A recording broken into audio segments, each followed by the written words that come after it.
ಸಿಕ್ಕಿಂ ರಾಜ್ಯದಲ್ಲಿ ಭಾರತದ ಅತಿ ಎತ್ತರದ ಹಾಗೂ ಕೇರಳದಲ್ಲಿ ಅತಿ ತಗ್ಗು ಪ್ರದೇಶಗಳು ಇದೆ.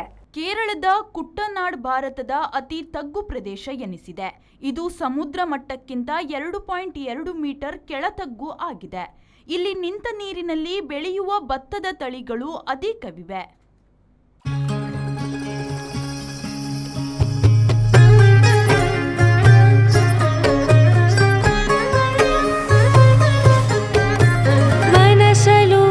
ಕನಸಲು